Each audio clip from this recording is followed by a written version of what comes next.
নীলিমা গোস্বামীৰ ঘৰত কি নিয়া বুলি কি মানে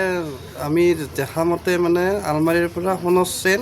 তাৰপিছত ৰূপৰ চেন এডাল তাৰপিছত আৰু কাঁহী বাতি এনেকৈ কাঁহৰ কাঁহী বাতি এনেকৈ মোটামুটি ভালেখিনি বস্তু লৈ গৈছে। কিমানমান মূল্য হ'ব টোটেল মোটামুটি সোণৰ চেনৰ মূল্য 1.5 লাখমান টকা হ'ব। আজিকালি যিহেতু সোণৰ দাম বহুত বাঢ়িছে। কেঁচো মোটামুটি 10,000 টকাই নিছে। আৰু এনেকৈ আমি দেখা মতে আৰুতো চাব আছে কি ক'ব এনেকৈ চহৰৰ মাজমজিয়া দিন দুপৰতে এনেদৰে চুৰিকাণ্ড ঘটনা এতিয়া কেতিয়া হ'ল মোৰ ঘৰত কৈছিল মই যোৱাই হয় তেখেতৰ মোৰ ঘৰত যোৱা পৰহি কৈছিল এই 2 দিনৰ ভিতৰতে কেতিয়া নিলে এতিয়া আজি আহি কিনেহে গম পাইছে। মানে চুৰ কেনেকৈ উঠাৰ সন্দেহ এতিয়া পিছফালেদি আহিব কাৰণ চিলিঙৰ সেই ভাগ হৈ আছে চিলিঙেদি নামি আহিছে তাতে চিন আছে এইবিলাক আপোনালোকে হয়তো দেখিছে এইখিনি নামি আহি পেলাই এতিয়া আমি পুলিচৰ ওচৰত যাম তাৰমানে এতিয়া অলপ আগতেহে গম পাইছোঁ তাৰমানে মই যোৱা পৰহি দিনা দুপৰীয়া 12টা বজাত মই ছোৱালীৰ ঘৰত গৈছিলোঁ আৰু এতিয়া 10টা বজাত আহি পাইছোঁ। আহি পাইছি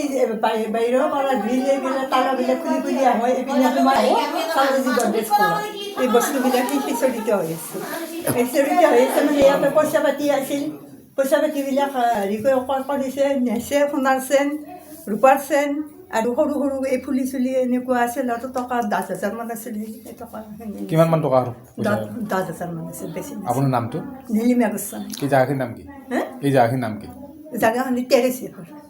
সন্দেহ কৰিলে আপুনি এই চোৰ মই এতিয়া সন্দেহ কৰিছোঁ এই খিৰিকী এই বাহিৰৰ খিৰিকী দি হেৰি চাৰ্জাৰ দি পেলাই সেনেকৈ মানে চিলিঙেদি আহি পেলাই এইপিনে নামছে বাটটো দি নামছে নামি পেলাই পাছফালৰ দৰ্জা খুলি বাকীখিনি আপুনি এদিনেই নাছিলে 2 দিন নাছিল পৰহি দিনা গৈছিলোঁ আজি আহি আপোনাৰ ফেমিলিত কোন কোন আছে ফেমিলিত মোৰ এই ছোৱালী 2জনী বিয়া হৈছে ছোৱালী তাতে গৈছিলোঁ আৰু ল'ৰাজন হেৰিত থাকে চাকৰি কৰে মাজুলীত থাকে ল'ৰাজন মাজুলীত থাকে মই ইয়াত অকলে থাকোঁ অকলে 10,000 আছিলে কেছ কিমান আছিলে কেছ 10,000 মান আছিল আৰু সোণা ৰূপা কি সোণাৰ চেন এডাল ৰূপাৰ চেন এডাল আৰু সৰু সৰু ফুলি আছিল সোণাৰ ফুলি কাঁহী বাতি নিছিল কাঁহী 8খন ডাঙৰ হেৰি নিছে কাঁহী নিছে আৰু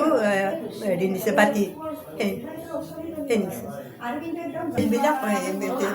মোৰ ফাইলবিলাক এইবিলাক উলিয়াই থৈ দিছে। যিকোনো খবৰৰ বাবে যোগাযোগ কৰক আমাৰ এই নম্বৰত 9181 307 221।